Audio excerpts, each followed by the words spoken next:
family. I will not bow down to the illegal and unlawful measures that this government has brought in the last 21 months. It is absolute corruption. We need to understand what our Charter of Rights means for us. It is a very powerful document. It says that you have the right to worship freely. It says that you have the right to the freedom of speech. It says that you have the right to life, liberty, and security of the person. Security of the person means you have a right to work and provide for your family 100%. It means that you have the right and security of bodily autonomy, which you say what goes into your body. There is no order, no mandate, no act, no statute that supersedes the law and the Constitution and the Charter of Rights and Freedoms. And again, according to Public Health Agency of Canada, Canadian National Report, on their website, it says vaccines are not mandatory in Canada and they cannot be made mandatory because of the Canadian Constitution. Do you understand the fraud that is taking place? The assault against you and your loved ones. And we have everything right here in our favor that protects us, that says that what they're doing is unlawful, and nobody in this country is above the law. And these are indictable offenses, and we can press criminal charges. Proverbs 10:29 and 30. It says, the way of the Lord is a stronghold to those with integrity, but it destroys the wicked. The godly will never be disturbed, but the wicked will be removed from the land. We are called to expose evil, and we're doing that. At every opportunity we get, we're calling out the corruption. These are very evil times, and it's very evil people running this agenda. And there will be justice. So feel encouraged, be encouraged, hang in there. Don't be alone. And also join one of our local chapters. We've got them going in every single community. God bless you, and God bless Canada.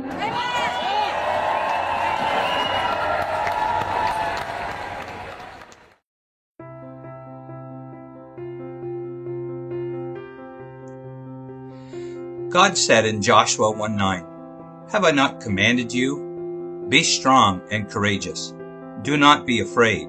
Do not be discouraged. For the Lord your God will be with you wherever you go.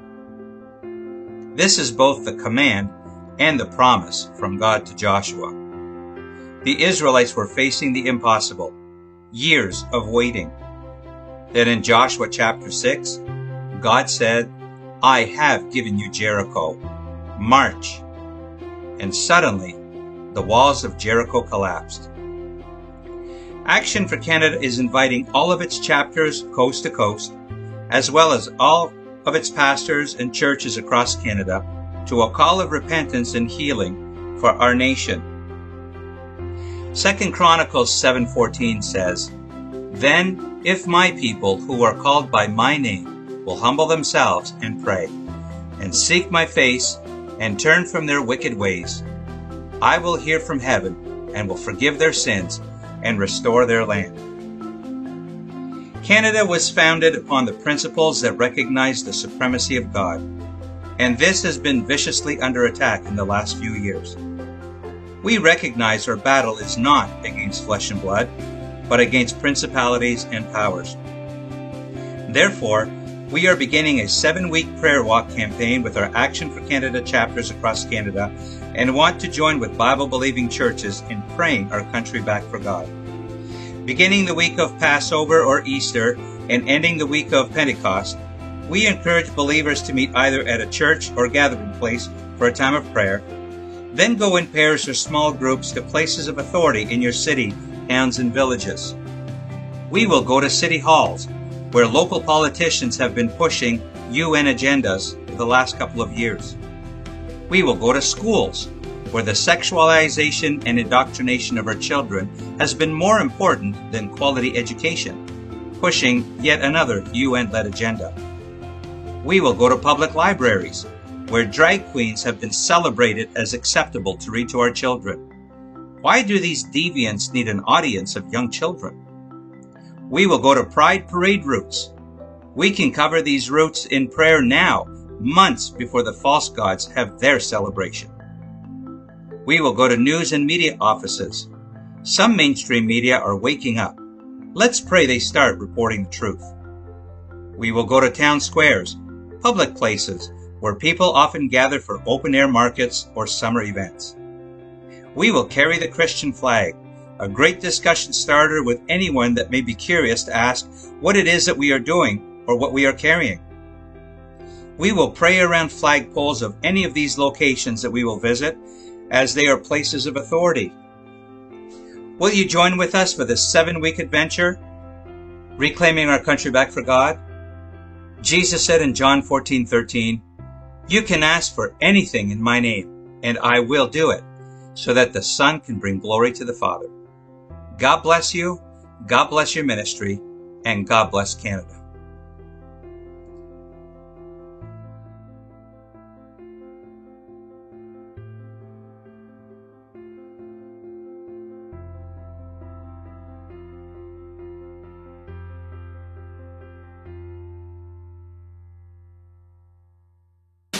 Today's episode was sponsored by Galatians 5:1 Freedom Coffee. Galatians 5:1 is the first freedom-fighting coffee company focused on bringing unity back into community by bridging the divide with gourmet coffee. It goes beyond fueling the fight for freedom. Instead of asking for donations, they are committed to supporting others, fighting the fight like Action for Canada, who in turn is committed to protecting faith, family, and freedom. Action for Canada receives 10% of all coffee sales made.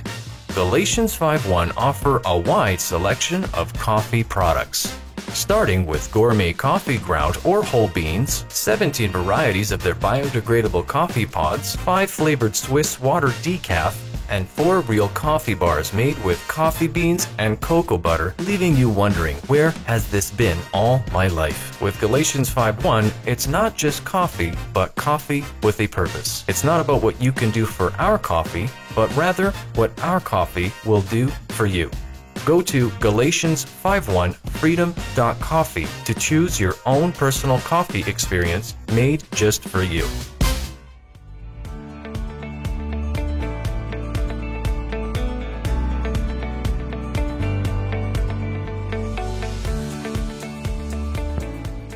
Hello and welcome. We're so glad you can join us tonight. If this is your first time here, the orientation and the videos we play in the first half hour gives you a brief overview of the work we do, as well to showcase some of the resources available on our website. We encourage you to go to the website directory on our homepage, where you'll find quick links to all our resources, including previous recordings of the Empower Hour. All across Canada, we're hopping out of winter and sliding into spring, and many of us are getting bit by the gardening bug. So it's the perfect time for us to have Dan Vachon join us once again as our special guest. He'll be sharing gardening tips, food preservation, and much, much more, so be sure to stay tuned. If you can think of anyone who might be interested in hearing Dan's presentation, be sure to take a moment right now to invite them to tonight's Empower Hour. Our youth leadership and speaker program with Ms. Glynis D'Souza is coming up this Friday, April 21st at 4 p.m. Pacific Time, 7 p.m. Eastern Time. If you are 12 to 18 years old, be sure to pre-register and reserve your spot in this empowering program. The cost is by donation, and we're looking forward to seeing you there. A reminder that registration closes tomorrow. On behalf of everyone here at Action for Canada, I want to thank you for partnering with us. Your financial contributions will continue to provide hope, solutions, and free resources to Canadians from shore to shore. Any amount helps, and we also have a monthly donor plan available if you'd like to bless us with a regular donation. If you're watching on Zoom and want to watch the show in high definition, you'll need to maximize your screen. And if you're watching live on Facebook, be sure to click on the link provided so you can join this webinar and have access to the entire show. There will be no live Q&A tonight. However, if you have a question for our guest, you can pop it in the Q&A chat at the bottom of your Zoom screen. And we ask that you please keep your questions brief, clear, relevant, and on topic. And now it's time for the Empower Hour.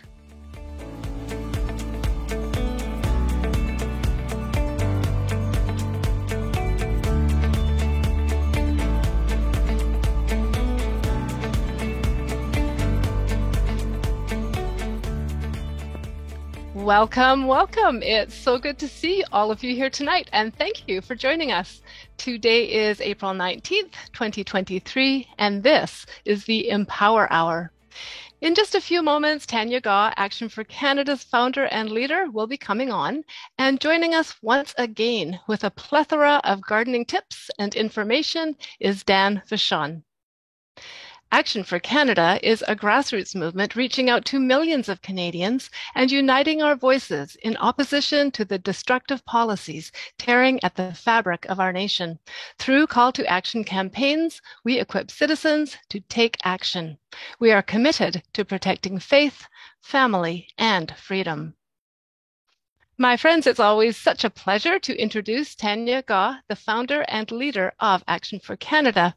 Every week at the beginning of the Empower Hour, Tanya shares important updates and reports with us. And of course, we always look forward to the conversations she has with our special guest speaker. Will you all please help me welcome Tanya Gaw. Hello, Heather. Hi, everybody. Well, welcome. We have such a good show tonight. And so I'm going to actually get right into my weekly update because I've actually got quite a bit to cover. And I'm realizing how important these weekly updates are because they are aired separately from the actual Empower Hour. So Trenzio, I'm going to go in and share my screen. And everybody knows what am I going to do? I'm going to start out with this beautiful map that we are filling up. If you are new to learning about Action for Canada, we encourage you to go under Join in our menu down to A4C Chapters. You'll see this amazing map. All those little maple leaves represent chapters of Action for Canada nationwide. And we are planning to be in every single community in this country. So you would just click on your province and scroll down till you find the name of your city or town. And if there isn't a chapter yet, don't be concerned. We're vetting hundreds of people. It's going to take a few more months, even longer than that, to get us all set up. But we plan strategically to be in every community because we want to take back every level of government. And we believe that we can make that happen. It's been a very small percentage of people that have brought all this tyranny, and we are the majority, and we got a louder voice, and we're going to use it, and we're going to use this strategy, and we're going to work together. All right, under Join as well, sorry, yes, and A4C, sorry, right there, Empower Hours, you'll see chat links. I weekly make sure that you know, in regards to our special guests, we let you know on this page who's going to be coming up and what the topic will be. And then we also provide the information for our previous guests. Dan Vachon is going to be speaking tonight. He's going to have a PowerPoint. We're going to try to make as much information available to you right here on this page. All right, let's get into the Walk for Revival. I have such exciting news for you. I'm going to tell you a story. It's a real, true story. All right, so we've been calling on the prayer walk for revival. Some people call it a Jericho walk, and in biblical times, Joshua was in charge, and the Lord had called on him. They were to go into Jericho, and they needed to take over that little city. It was pretty big with a big wall around it. And God asked them to do a strategy of war that most of us, if we were called on God to do that, we would have thought, am I hearing right? And so they had to, for 7 days, walk around this city with this really massive big wall and pray and just appealing to the Lord. And on the last day, make a really big, huge shout. And on that 7th day, and when they shouted, the walls came tumbling down.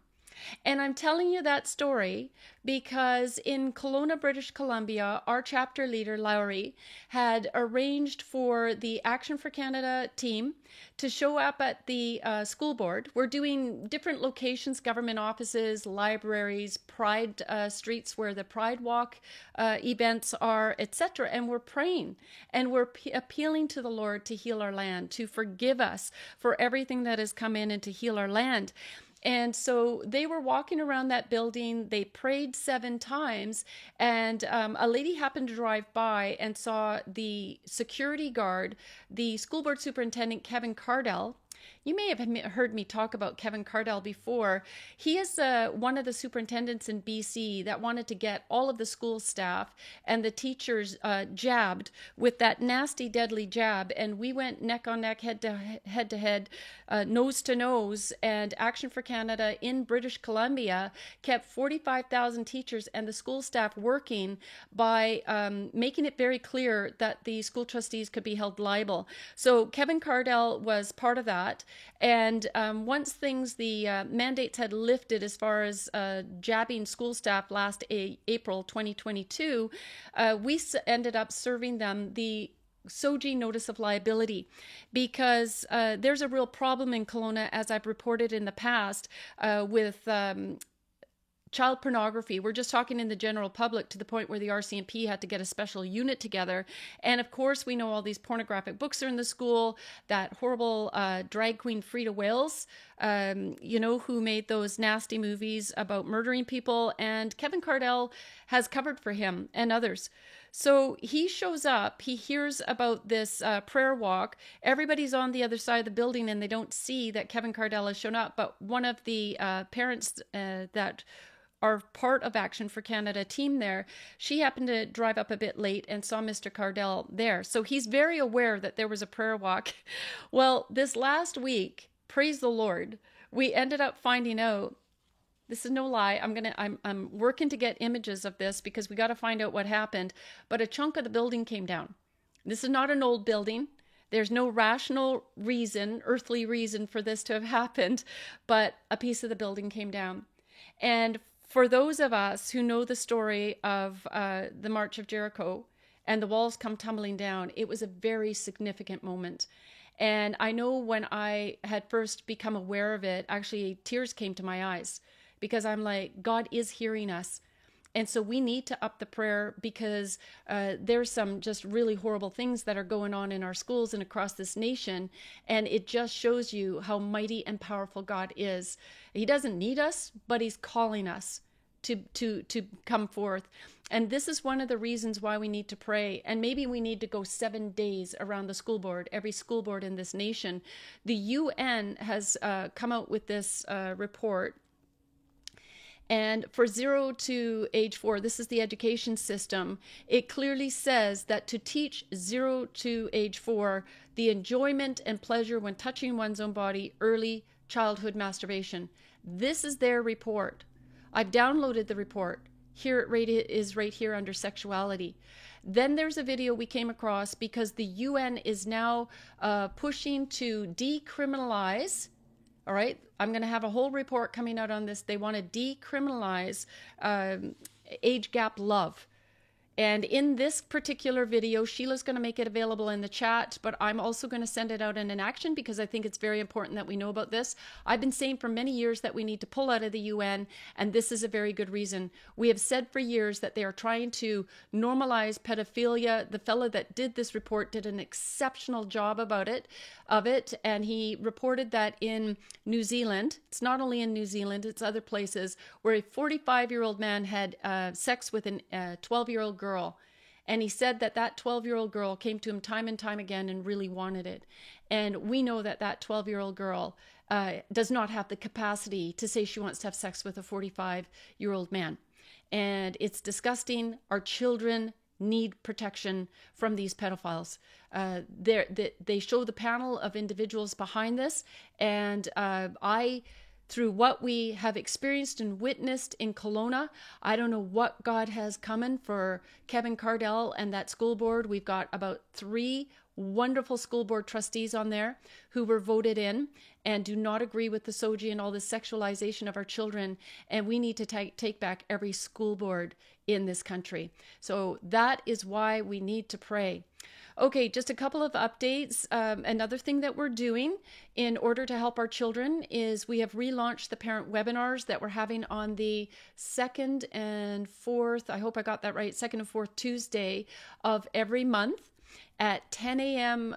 PST. And so last week it was wonderful. We're focusing on homeschooling right now because, of course, we're asking parents, get your kids out of the school system. Look what they're doing to them.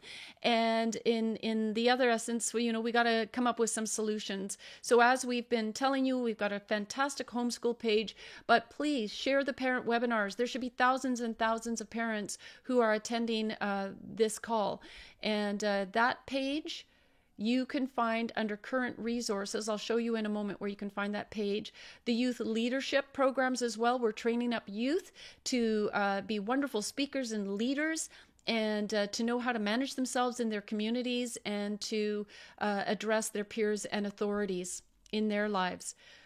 The next thing is we've created a vaxxed versus unvaxxed page to allow parents to understand what it is that, what decision that they're making when they choose to have the child, give the childhood vaccinations to their children.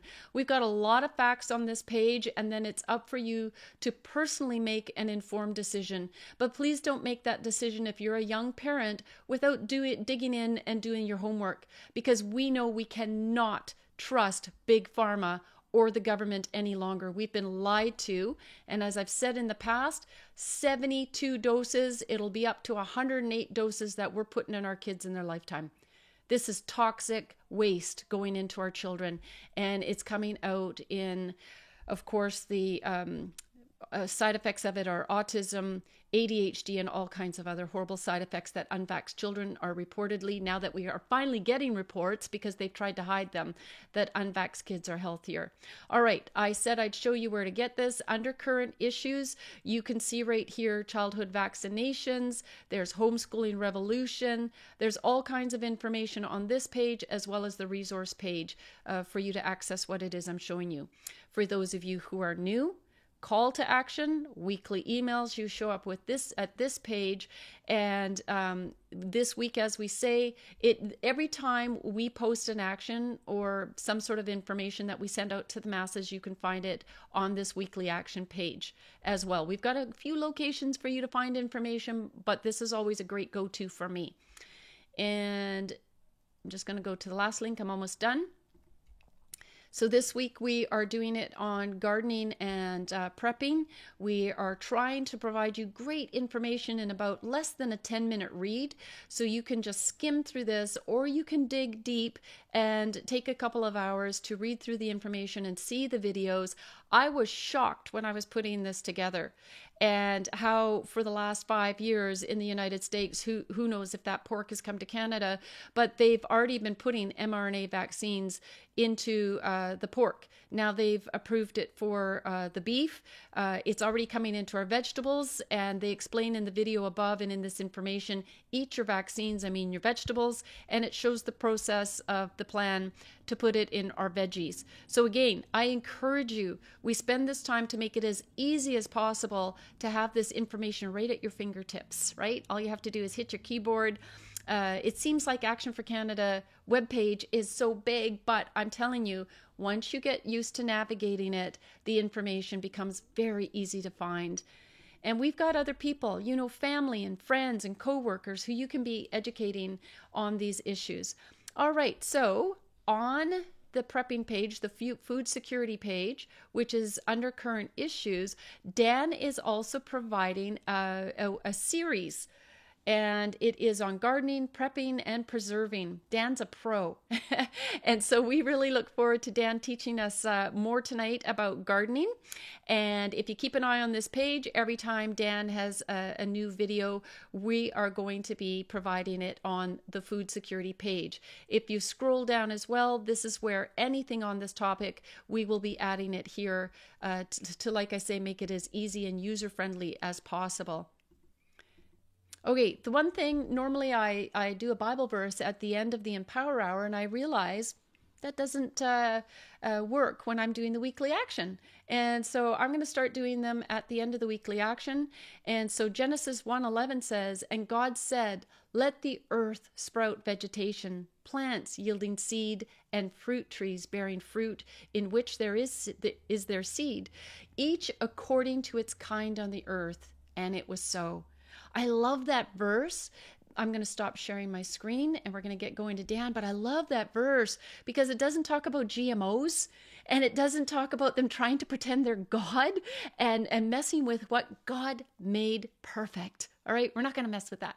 Okay, so I'm going to bring Heather back on and we're going to get going and introduce Dan. Thanks, Heather. It's that time of year again, Tanya, when we're getting bitten by the gardening bug. And I'm super pleased to introduce tonight's special guest, Dan Vachon.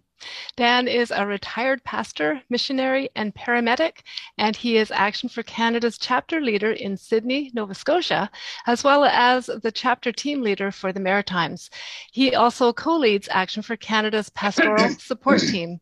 Dan has a great love of nature and the outdoors, and he's here to share his knowledge of farming, gardening, and preserving the bounty of the harvest with us. Dan is a man of faith and integrity, and we are so pleased that he can join us tonight. Will you all help me welcome Dan Vachon? Dan, thank you for joining us, and welcome to the Empower Hour. Thanks, Heather. So good to be here again. Oh, yeah. Yeah, I know, right? I saw you doing that in the background. Other people couldn't see that, but Dan was making me laugh earlier. I was trying to keep it together. Oh, yeah. Dan, I'm so happy to have you on. Just so everybody knows, this is such a good friend of Action for Canada and such a valuable and cherished part of our team. Dan wears many hats as part of the co-leader of the pastoral team and a chapter leader in Nova Scotia. And there we go, Maritimes. And Dan also has so many talents when it comes to animal farming, gardening, preserving, and preparing. So Dan, thank you so much. I'm just going to hand it over to you, and I look forward to your presentation. All right. Well, thanks so much, Tanya. I got to tell you, I was kind of excited seeing all of the people logging on tonight and seeing where they're from. And so many new people saying this is their first time. So welcome everybody. And so here I am in Cape Breton, Nova Scotia, at the eastern end of the country. We had 15 beautiful degrees here today, bright sunny day. And I was in my greenhouse, watering things there. And I think it said it was like 42 degrees in there. So summer is definitely here, at least in part of where we were on the land. So I'm just going to go right ahead and get into the PowerPoint here. Now, I got to tell you that I'm just going to kind of skim the surface here tonight. And I don't want to overload anybody with a lot of information because I want to give you something practical to take home tonight while you are home, but something practical that you can do. Okay. And I know and realize that some information is good, but I don't want it to be discouraging to you either. Things are kind of, in our economy right now, things are kind of rough, and I want to show you some things right from the government of Canada to kind of give you an example. So I'm just going to go ahead and share screen here, and I'm going to get right to this PowerPoint here. I'm going to go right from here to slideshow from the beginning. Okay, you all see that okay? Yes, we're good. Good? Okay. All right, so I may as well just go right to the first screen here. So what I want to show you is, as you know, when you go shopping at the store, the price of everything is crazy high. So just since February 2023, the import price of foods is up 3.1%, with the consumer price index 5.2% on the rise. Anytime the consumer price index is over, say, 2%, you really feel the pinch because nobody's getting a 5.2% raise. Certainly not these days. I know that just today, government workers went on strike here. I don't know if it's Canada-wide, but here in Nova Scotia, the picket lines are up already. So it's a dire situation. Let me move my screen here a little bit because it's blocking this here. But the total number of farms in Canada last year went down by 1.9%, which represents almost 200,000 hectares of land. That's a lot of land. That's less land that's being farmed. So, of course, when that happens, you're going to see these numbers go up even more. This graph here is representative of where we get the majority of our grain in Canada. This is mostly of the prairies.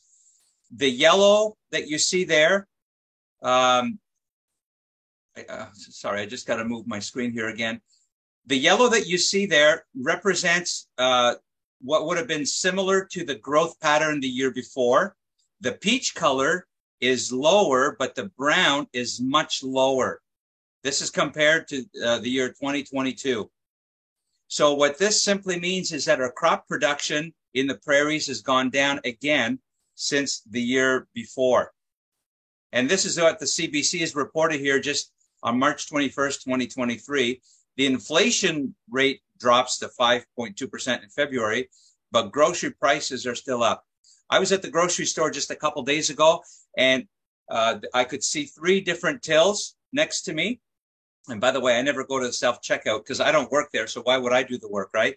But I could not believe how many people had grocery items at their till, at their checkouts that had reduced price tags on them. I mean, this is where we're at. And I mean, inflation rate drops to 5.2%. When the inflation rate is like 2%, everybody's feeling the crunch. I mean, if you work at a job and you get like a 1.5% raise per year, you're not really getting a raise. You're barely keeping up with inflation. But 5.2%, I mean, come on. So back in the old days, I used to have, I've owned a number of farms in my life. I've had a 36-acre farm, a 54-acre farm, and the last one I had was a 200-acre farm. So I call this Dan's not former glory days, but my farmer glory days. And at one time, I had 3 tractors. And one of the reasons I had all these farms is because, hold on to your hats and sit down for this, but I had 9 children. And these children, they like to eat, but I realized I had to feed them. And I knew I'd get in trouble if I didn't feed them. And one of the things that I did as well is I taught my children how to become self-sustainable. And if all of my children right now, they found themselves in a dire situation, they could all cook. How many kids in school today know even how to cook an egg, right? But they all learned life skills, sustainable life skills. And so these were my former days, my farmer days. But here I am now. I mean, we're living on just a few acres. We're on a river. But at this point, we have our own laying hens. We do raise some meat chickens. And we live on a gravel pit, but we do garden. And I mean, it doesn't sustain all of our needs, but it does sustain some of our needs. So we can all start somewhere.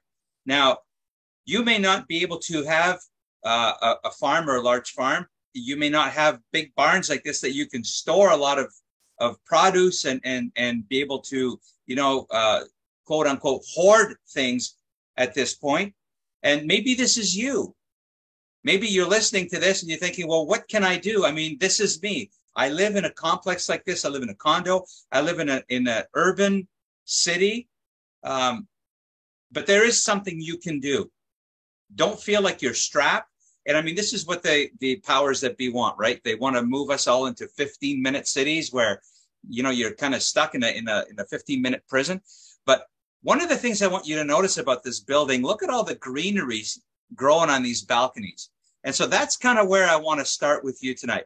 Now, whether you live in one of these apartment buildings or a smaller apartment building, or even a little bit like in the country, even like I do, this is a place you can start right here. Now, last summer when I did an Empower Hour, I shared a little bit about a tower garden. Now, we actually own one of these. And the first time I planted some of my lettuces in something like this, we actually kept the same lettuces in the little containers in these for over a year until the roots were actually growing right down into the bottom water container to the point where it plugged up all the holes and I had to take it out. So we basically planted, I think, 3 or 4 different types of lettuces, some Swiss chard. We had some kale growing in there. I even had little baby tomatoes growing in there. And this thing produced well over a year. Now, ours has the timer on it where the lights come on for, I think, 14, 15 hours a day. The pump comes on to water it for about 1.5 minutes every 10 minutes. And we put the nutrients in there. And this is, you know what, year round. Now, if you have, say, a salad a day, I know around here, like a 3-pack of romaine lettuce costs about $8. So, you know, you could be saving yourself some money. Now, these things do cost some money, and they cost a little bit to run them every day, but you can be having some fresh lettuce every day. It's healthy for you. You get your fiber. And besides, if you look at the picture on the bottom right, you hardly even see the tower when they're in full bloom. So if you're in an apartment and you want to provide some fresh greens for you, there you go. There's a start. If you live out in the country, you can have this in your house, and you're providing for yourself a little bit. Now, let's say you are in an apartment complex and you don't have very much space. You got to make use of the space that you do have. The photo on the left, you see the little planter boxes there, and you've got different types of lettuces there. You've got some spinach. You've got some, what else do they have? Yeah, different types of lettuces there, and maybe some Swiss chard. The photo on the right, they're not even using their deck. They built these little containers there that are suspended on the other side of your balcony. And one thing I want to mention here, when you're planting seed, on your seed packet, it will say to plant your seed with certain spacing requirements. Now, you've got to kind of be careful of that if you're planting root crops like your carrots and your parsnips and your beets and such, because things growing in the ground, they kind of need to, they need that space in the ground to grow. If you're planting leafy things like lettuces and that, you can plant them closer together because they can grow up and then they can grow out. So you can make really good use of your space. Now, if you look at the planter on the left, it's on wheels. So when it gets a little cold, you can actually bring it inside, put it next to a window. Here's another idea. Same thing on the one on the right. It's also on wheels.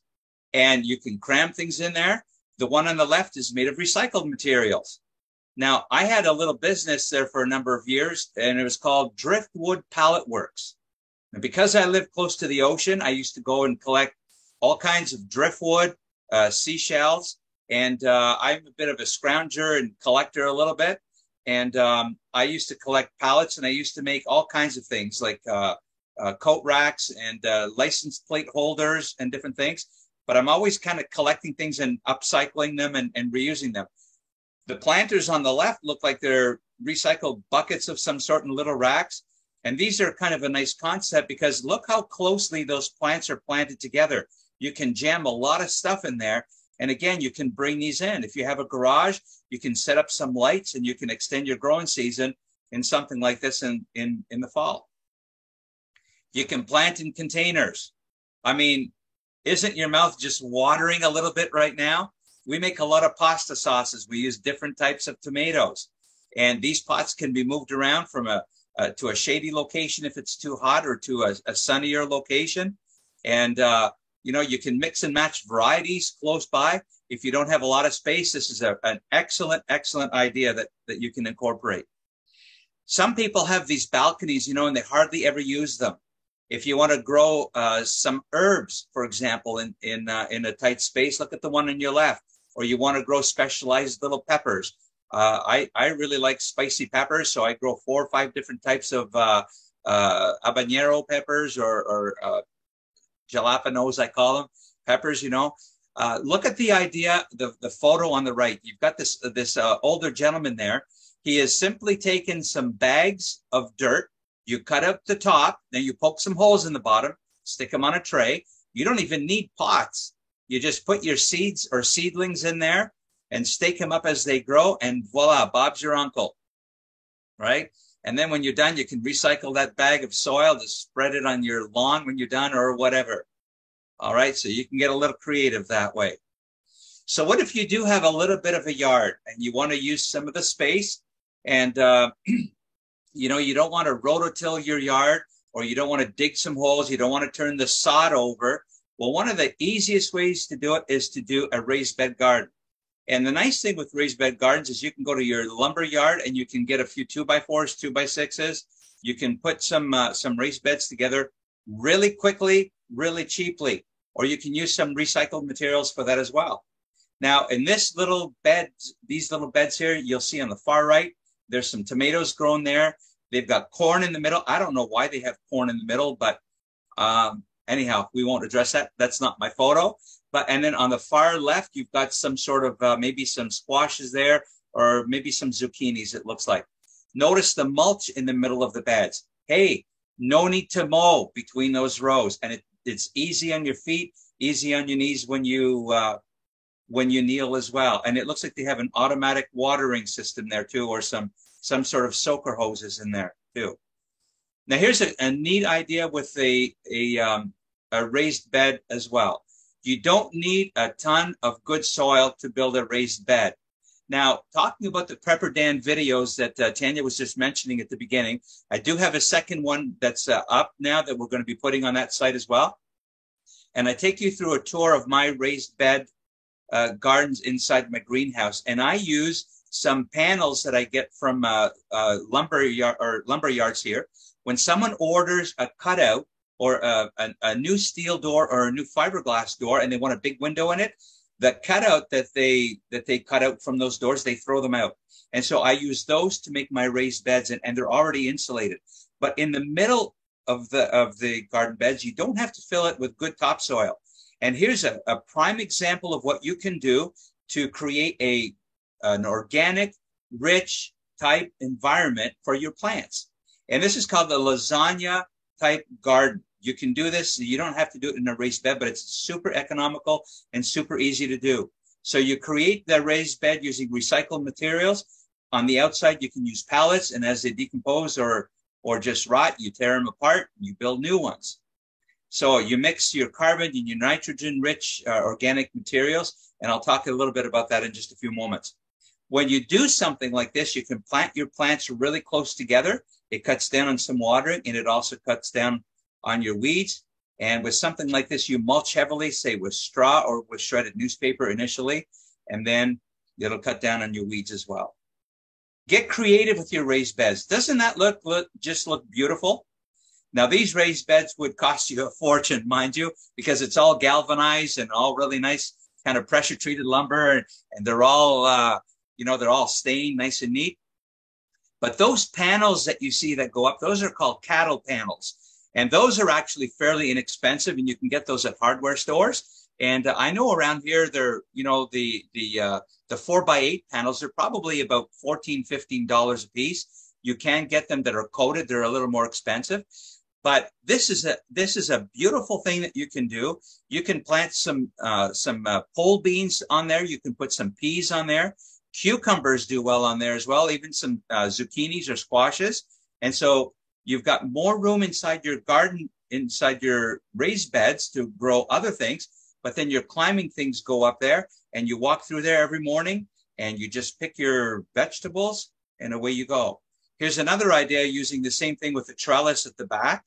And in the middle there, you can plant some lower type of beans, some bush beans. And one thing I want to say about these beds here, these beds are great for older people like me. You don't want to bend over too much, so you can actually sit. I would put little corners on there even. You can sit there, you can take a break, you can have your morning coffee, and you don't have to bend so much. Now, you may be thinking, these would be kind of expensive to build. Well, not necessarily. You can find an area where somebody would have maybe a sawmill, so you can get some rough sawn hemlock or even some spruce or some pine. Now, I'm fortunate I have my own sawmill, so I can make my own lumber, but something like this is ideal. And again, you don't have to fill the bottoms of these with very expensive dirt or topsoil.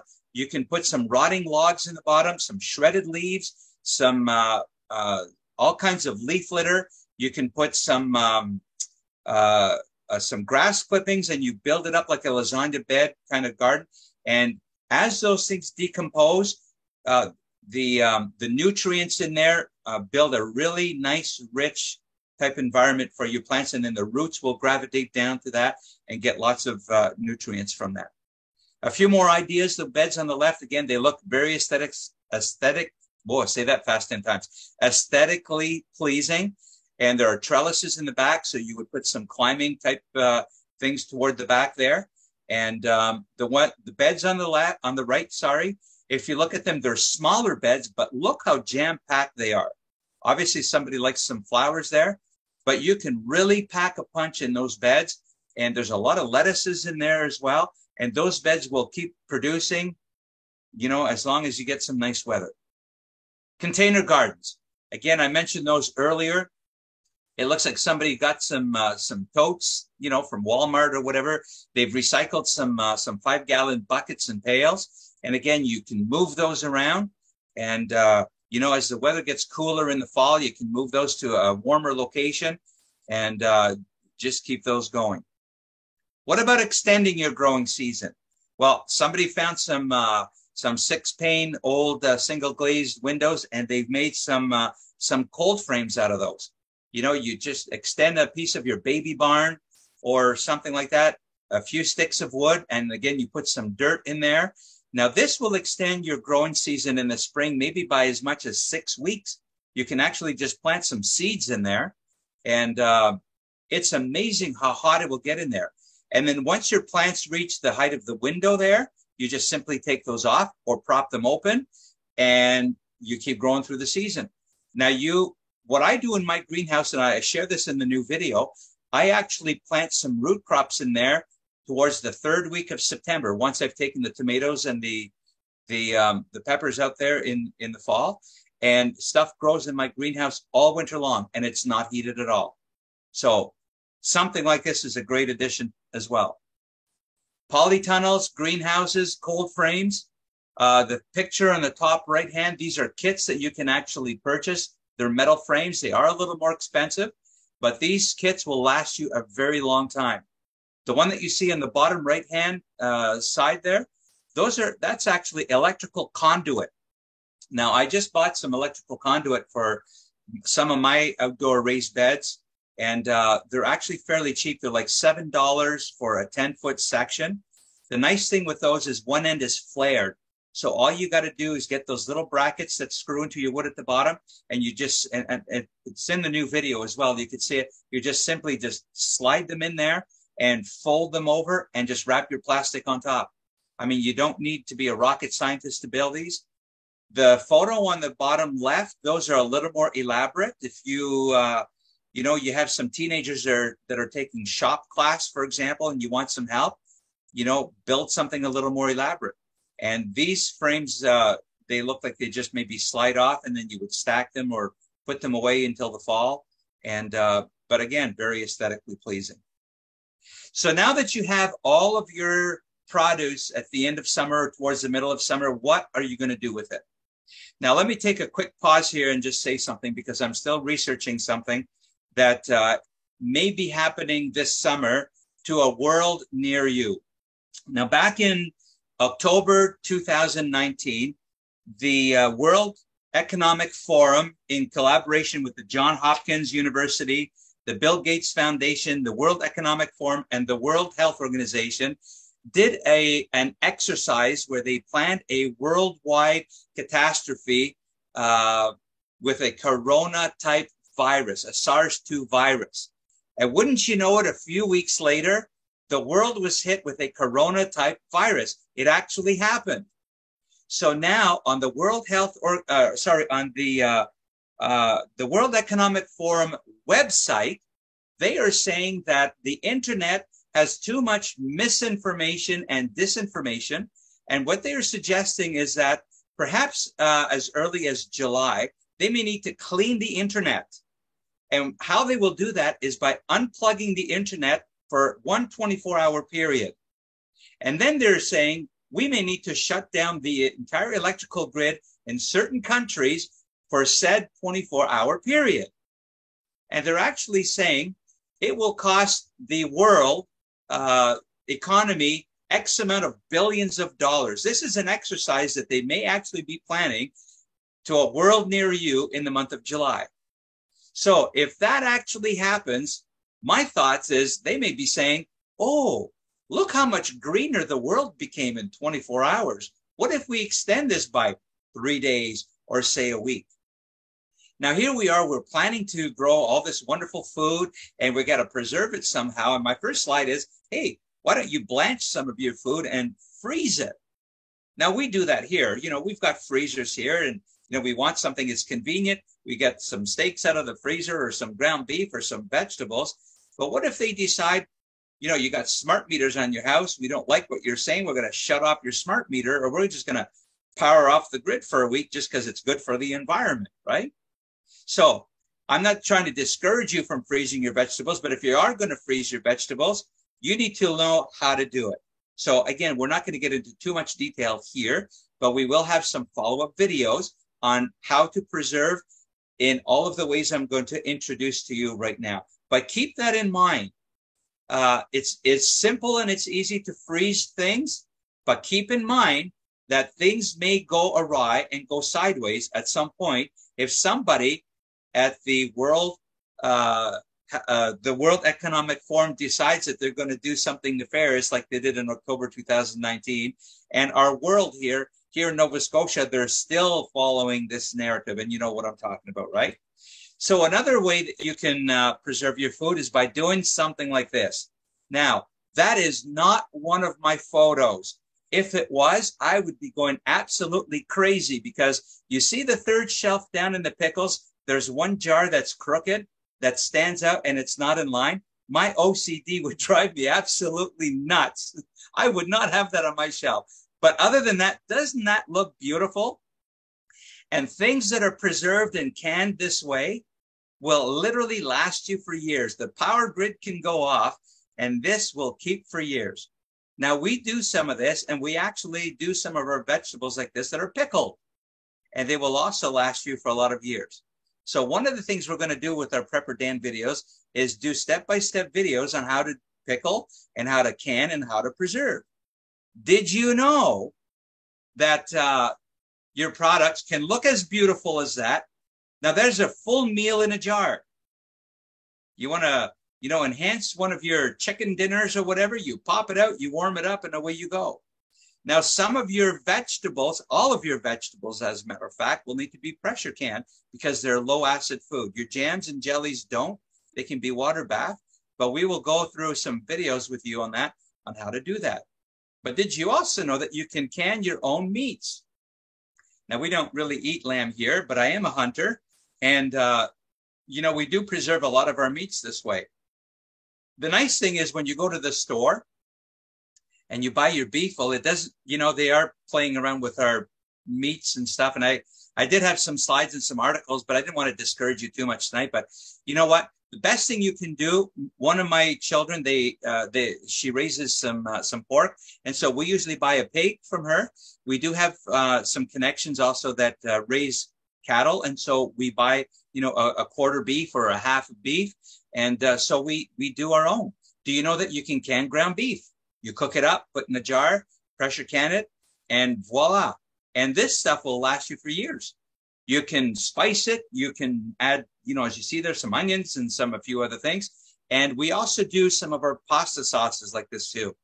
And that's a good way of doing it as well. Another way of preserving your meats as well, or not your meats, sorry, but your other produce, things that you can grow in your garden, is by dehydrating it.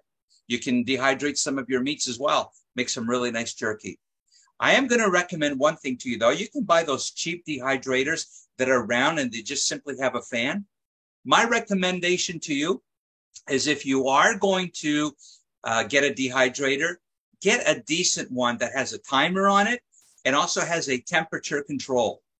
And we have a couple dehydrators, but particularly the one on the far right. And I'm hoping that when I say right, it's also right on your screen, but the taller looking one over there with all the nice looking stuff on there with the stainless steel trays. I think ours has 12 or 14 trays on there and we can pack it on there. I'll tell you, one of the things that we really like is sweet potatoes. We have 3 dogs and we dry them up as treats for the dogs. And I take one of these like mandolin slicers and I I put a little bit of olive oil on mine, and I put some spices on there, like Montreal steak spice and a few other Lowry spice and a few others. And I mix it all up and I put them on it. And I love that as a snack. You know, I'll eat like 5 or 6 of those little chippy things, and the craving goes off. And anyhow, I'm not going to give you all my recipes tonight, but stay tuned for a video coming up on that. So just before we wrap up on this, do you remember those days? Come on now, a couple of years ago. Remember the big to-do with this? Well, I'm thinking that we may be coming to one of those days at some point soon. Now, at this point, I'm going to share something with you, and some of you will say, well, I'm not going to kind of believe where you're going with this, but I have to just give you a disclaimer and share this with you. Tanya shared a scripture verse just a few moments ago. We can prepare as much as we can, and I really want to encourage you to prepare as much as you can to get out there, because everything that we do out in our gardens, and you can do a lot. If you have a patio garden, you get a little bit of dirt under your fingernails, you spend time in your garden, you're grounding yourself, you know, it's good for your mind. It's good therapy. And, you know, Heather mentioned at the beginning of this, you know, I was a paramedic for just shy of 30 years. I've seen a lot and I've done a lot. And sometimes I just need greenhouse therapy, I call it, or I just need to spend time outdoors. But our world, if you haven't noticed, is going sideways really quick. And things are going to get worse because things have been going from bad to worse for a lot of centuries. So here's what I want to leave you with tonight. There is hope for the future. Scripture tells us that in a lot of years ago, I wonder if I can move this here. I don't think I can. I can't read all of this here, but God tells us in Genesis chapter 5 that God saw, and I've just highlighted a few words here, that God saw that every inclination of the thoughts of the human heart was only evil all the time. And the Lord regretted that he had made human beings on the earth, and his heart was deeply troubled. So the Lord said, I will wipe from the face of the earth the human race that I've created, and with them the animals, the birds, and the creatures that move along the ground, for I regret that I've made them. Now the earth was corrupt in God's sight, and it was full of violence. And God saw how corrupt the earth had become, for all the people on the earth had corrupted their ways. Now one version says, but Noah. Thank God for but Noah. So God said to Noah, I'm going to put an end to all the people of the earth, for the earth is filled with violence because of them. I am surely going to destroy both them and the earth.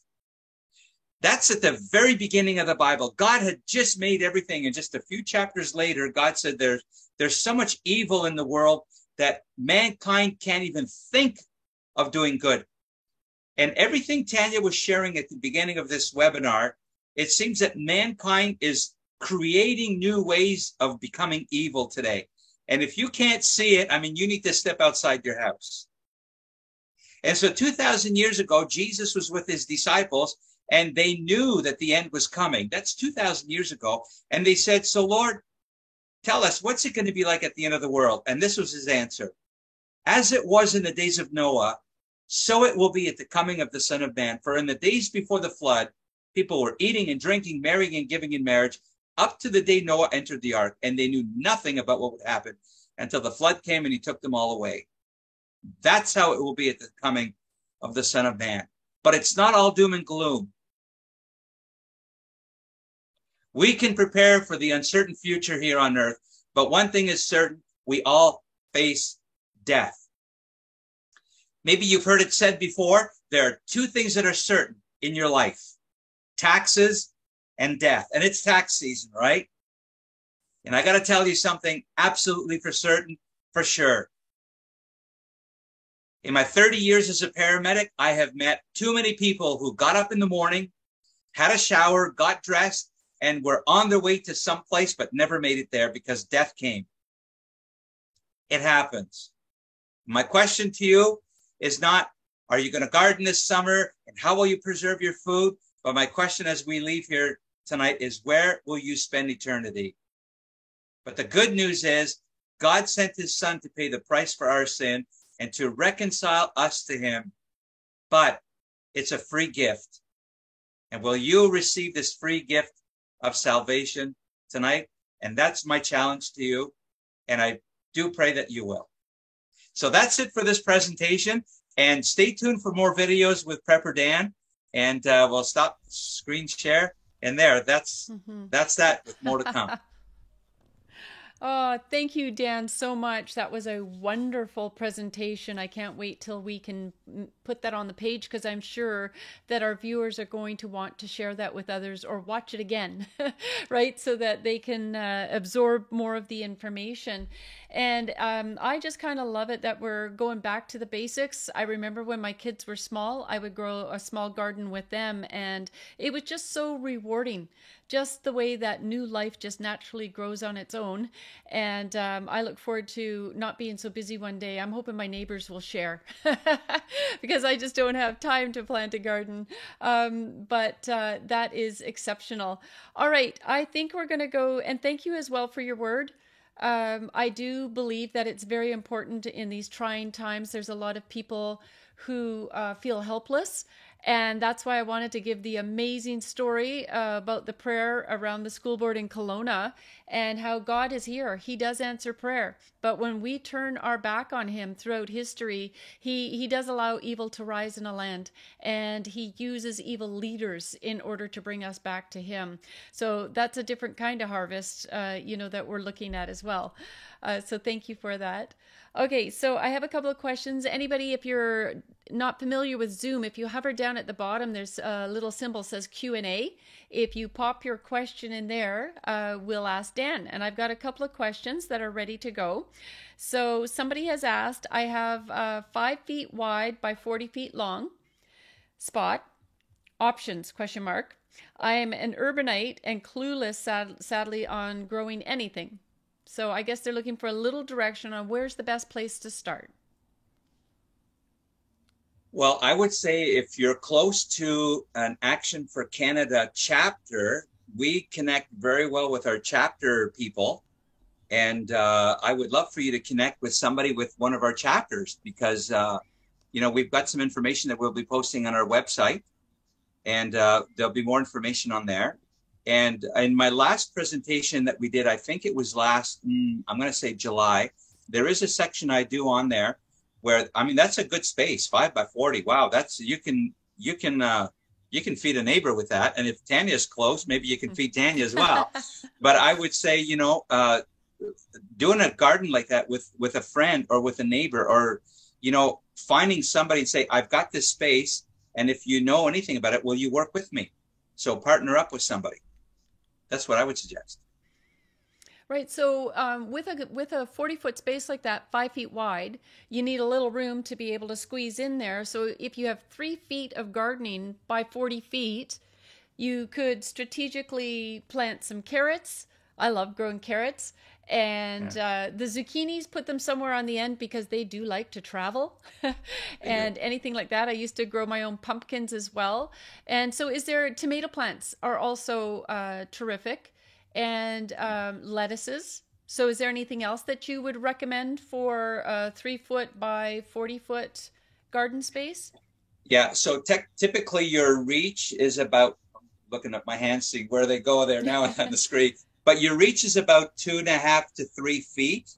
So you'd want to be able to access this garden from both sides, right? So I'm assuming that this person can access the garden from both sides. So depending on your orientation of this space as well, typically you would want a garden that's lengthwise like this to face east and west, so that, they would get full southern exposure.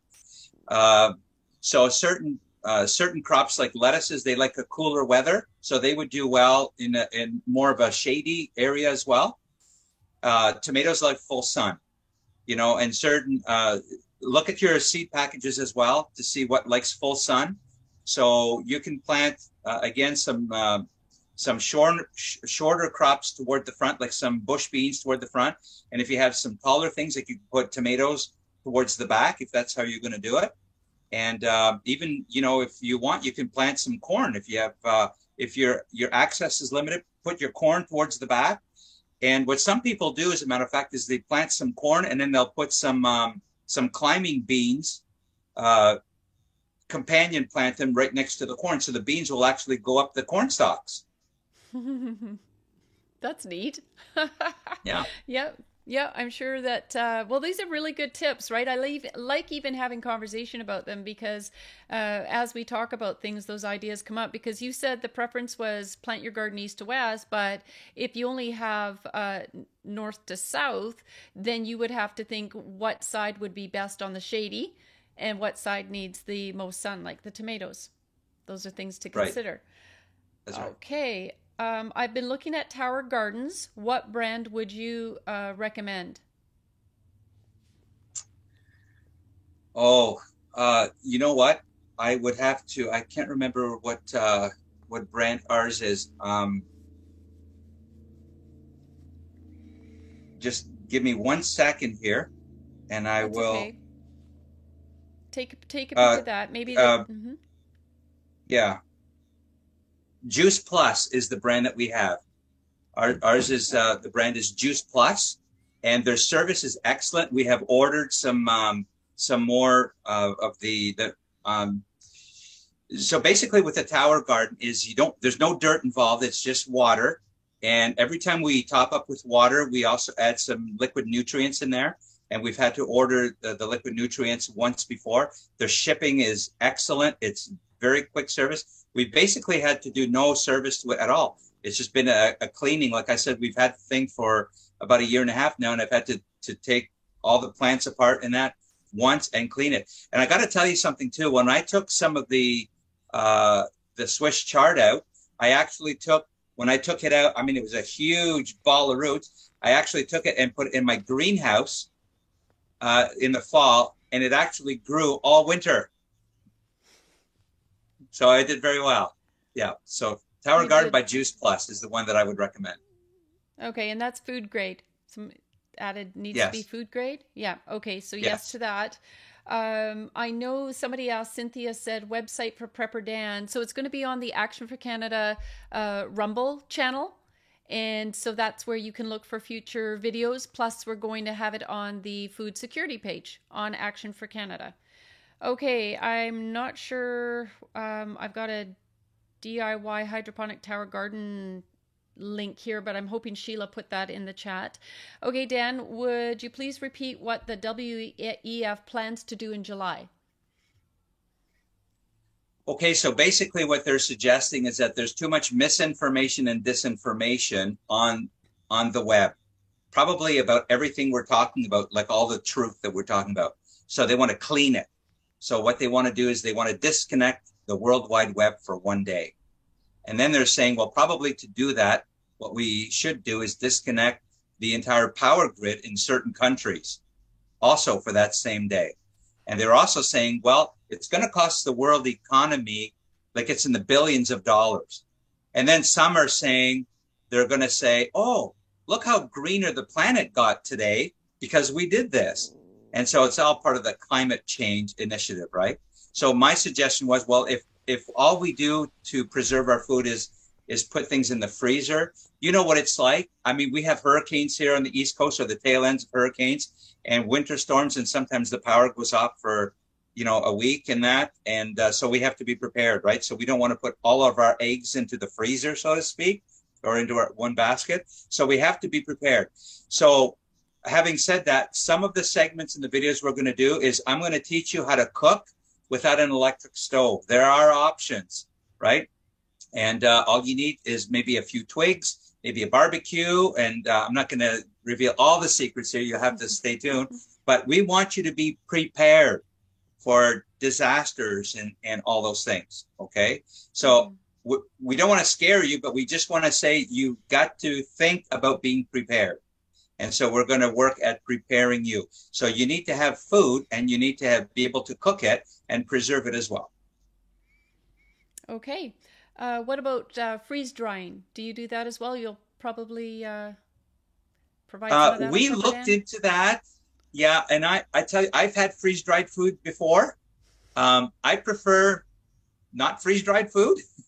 The freeze dryers that you can purchase, I tell you, the good ones, they're like $4,000 or $5,000. They're pretty expensive. And the bags that you purchase for that too, they are fairly expensive as well. So if you're going to get a freeze dryer, I would suggest go maybe get one with maybe another family or two. And then, like a person could use it for 3 or 4 days, and then another person could use it for 3 or 4 days. But just to get one yourself, I mean, if you've got the money to do that, like, good for you, get one. But I mean, there are perhaps easier ways to, I'm not discouraging you, but I'm just saying of all the options out there, it's probably the most expensive way to do it. Okay. This is going to have to do with slugs and rodents. So one question is, last summer we had an invasion of slugs. What do you suggest for this? Well, some people like to put, marigolds are good for certain things. Yeah, some people like to put like a cup out with beer. People are getting rid of a lot of their beer with the trans person on it. That would be a good way to get rid of that beer. Put it out for the slugs. There you go. A good way to recycle it. What I use personally in my garden for that is a slug bait. If you have slugs and you want to and they just eat the stuff and then they just shrivel up and die. But another thing that works well is I dry some eggs, some egg, not egg cartons, but eggshells, and I just put them around my plants. Another thing that you'll find for slugs are very destructive when your plants are very small, for example, like your cucumber plants and that. So what I have done as well is I take toilet paper rolls. So when the plants get to be really, really small, I just cut a slit in the toilet paper roll and just put that around the stem. And then the slugs can't get to the stem to eat it because they eat around the stem. The same with sunflowers. I grow a lot of sunflowers and they seem to love sunflowers. So that seems to prevent them. But an easy way too is just to go out there early every morning and just pick them. Sometimes I'll have a can and I put a bit of water with bleach in it, and it's kind of an icky thing. But now that I have chickens, I just pick them in a can and put them in a can, and the chickens get protein treats every morning. All right, and that's icky for sure. Okay, and then if you use, yeah, that's all right. We got to talk about everything. If you use slug bait, of course, if you have animals, you could put it in a yogurt container. The slug bait, the slugs can crawl in, and that way your animals can't get at it. Just cut a little hole in there and protect your pups and whoever else would go after that, I guess, whatever pets you have. All right. The other one was, how can I stop the mice? Oh, those little mice, I've had a mouse problem in my garage this last year. 30 years, never a problem with mice, but I'm experiencing it. Okay, how can I stop the mice or something from eating my purple beans? Well, if a cat is an option, I would get a cat. Mouse traps. I mean, yeah, mice reproduce like crazy. If you've ever seen videos of mice reproducing, mice traps would be, I mean, you can put some poisons out.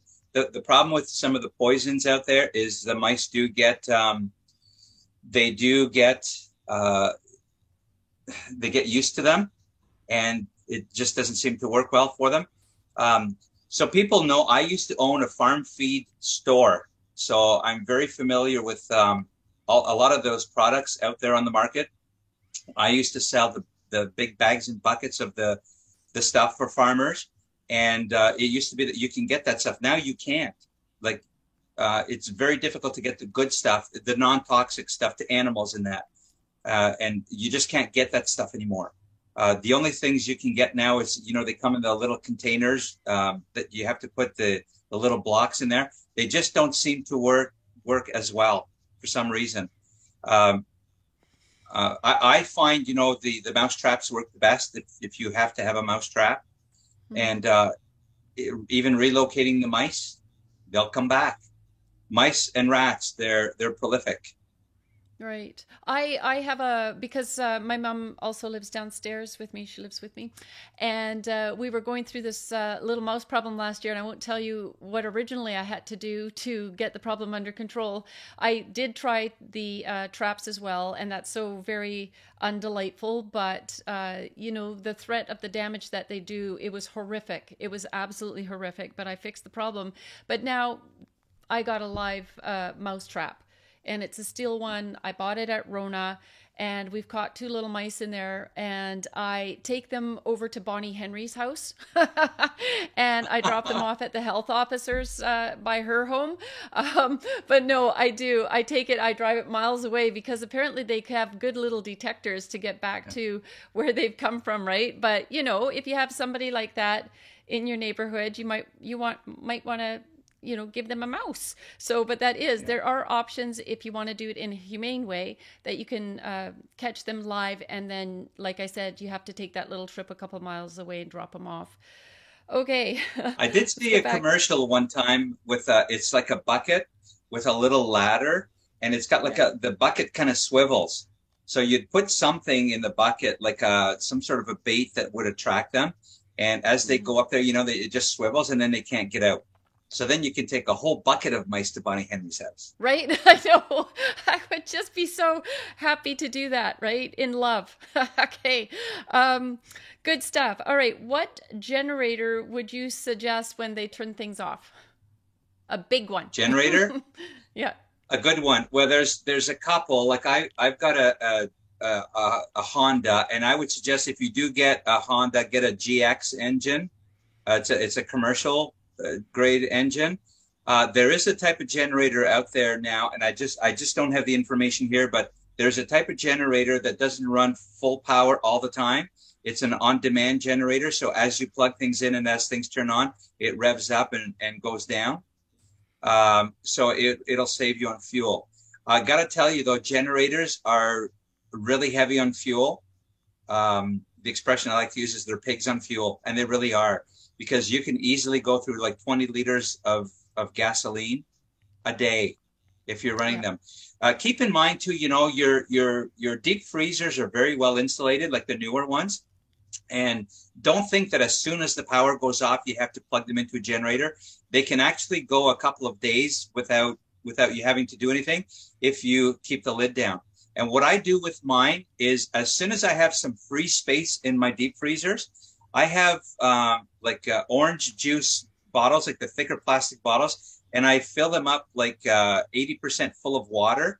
And as soon as I have space in my freezers, I stick them in my freezer. So they act like big giant ice cubes in there. So if the power does go off, I've got extra ice in there. And I can drink that water if I have to, as they thaw out. But that way it keeps the freezer cooler even longer. And you can also use throw a few big blankets on top of the freezer to keep them cool even longer as well. Right. Yeah, I was going to suggest that too. We had my daughter had bunnies when she was little, and this one mummy bunny, we were just wanting babies so bad, and to have one little baby, and it happened in the middle of winter in a snowstorm and really minus degrees. And I was out there in the middle of the night it was in the garage, but still it was so cold, throwing blankets over it. So there are ways to prolong that with your freezer, etc. I know I was thinking about this with the generators and that you need fuel, and they're wanting to get rid of the fuel. I believe they're making some that go by solar as well. And then I had this picture in my mind, it's just how it works, of connecting like a bicycle to it, or, and then you can make your own energy, right? And you can get good exercise. So that's something to think about. Okay. One of the things I'm going to show you at some point, you can get a little BioLite stove. It's just a little stove that you burn twigs in it. So it shoots off a flame, so you can actually cook, like boil a pot of tea or coffee, or put a cast iron pan on it. You can cook something on it. But as it produces heat to cook on it, it also creates electricity, and you can actually plug in your cell phone and charge your cell phone on it. So, but we'll be showing that in one of the videos. Yeah. Inventions. My dad passed away many, many years ago, but he loved inventions. And I always loved that inquiring mind, people to come up with solutions. Okay, we can do this. Okay, how do you keep raccoons and squirrels out of the garden? They've ruined so many of this person's plants. A fence Well, or chicken mesh? out of your garden, Yeah. um, the best way to do it, if you want to do it humanely, is fence your garden. You have to fence your garden. You really do. That would be chicken Um, mesh though. Like you got to go really, really small you if you're got to having use problems with well, even the squirrels. chicken wire, raccoons will tear through that. If raccoons want to get in, raccoons will get through that. You've got to use the hardware cloth, which is a heavier gauge than that. Unfortunately, where I live, squirrels get into your vehicles, they chew the wires, and they pull the insulation out. So I don't know if you want me to tell you what I do with mine, but we have to take care of them in a different way here because they've gotten into the house here, they've gotten into the attic, and then they have their babies, and then it's a huge thing. So you know, yeah. But if you want to keep them out of your garden, you have to basically just build a nice fence around your garden. Okay, there we go. All right. Well, Yeah. you're in Nova Scotia, and this person is asking what type of greenhouse would survive a maritime winter. And I love it because your next video as well, you go into the greenhouse. You did in the last one as well. You show the temperature and how you manage no heat, and you still had vegetables that are growing, and now they're thriving. I was amazed from the Yeah. last video to the next one that's coming out. So it's pretty simple. Yeah. I've actually built two greenhouses, one of them with a former police officer that I was working with. And we just built somebody donated us some huge hoops. I think it was, I'm going to say 24 feet wide. And we just put plastic over it. And they got hit really hard with Hurricane Fiona. I mean, we did as well. But both, so he had a sawmill building around his sawmill. And right next to that was the greenhouse that we built. Uh, so I asked him how his sawmill shed fared out, and he says, well, part of it is in Kansas somewhere from Cape Breton or from Nova Scotia, but the greenhouse was intact that we built. And my little greenhouse here, I mean, we had a lot of damage. If people saw pictures of Cape Breton after Hurricane Fiona, I mean, there were streets, you couldn't even tell there was houses on them. It was just massive trees everywhere. My little greenhouse never budged.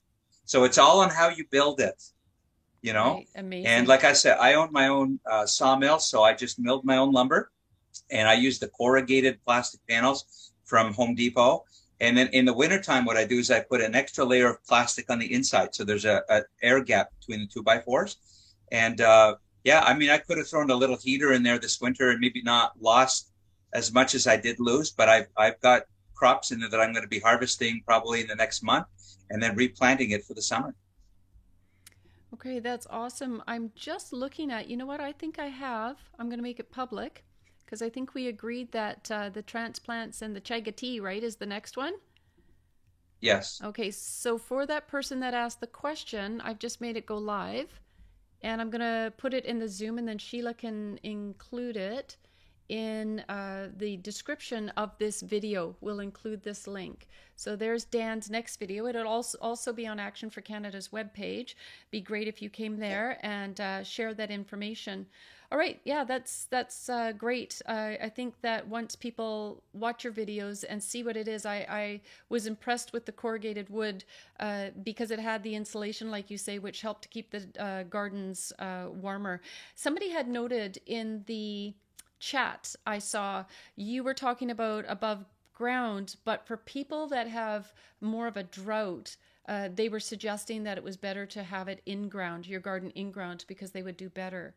But I guess it would rely on you watering it regularly. Yes. Yeah. Right? So above ground gardens, like raised bed gardens, they do dry out faster because they're more exposed to the wind and to the sun. So that's one thing to keep in mind. And I do mention that I think in this other, I mentioned it somewhere Okay. that they do dry out quicker. Yeah. All right. Okay, so the tower, there's a lot of questions. These are great questions, people. I love it. Okay, the tower that you use, I have seen them and a few others. There's also rectangular ones that stack that have lights on them. Which one would you think works best? Well, I've not tried the rectangular ones, but I got to tell you, if you just go to Amazon and type in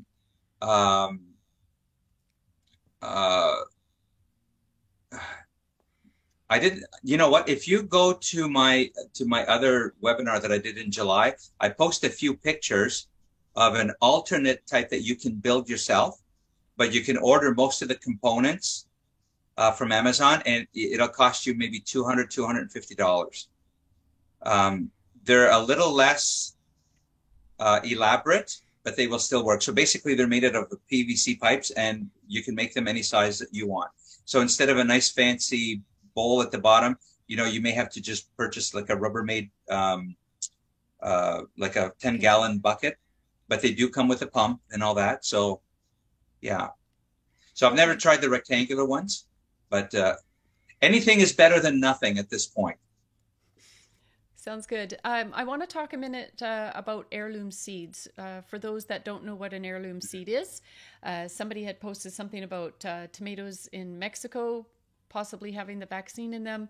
We know in my research that I think tomatoes, potatoes, avocados were on the list for already possibly putting the vaccine in. But so talk about what an heirloom seed is and where people can get those. And can you, once you're planting, because this is a mouse story again, is that my sister is also very much into gardening, and they were building a house and living in a camper, and there was a mouse issue, and she had spent all of the time getting her tomato seeds.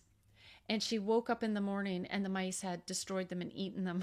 So that's a story. Make sure that, you know, if you get the tomato seeds prepared and you're drying them, make sure that they're well protected from any rodents getting in there. But Dan, can you elaborate on this a little bit?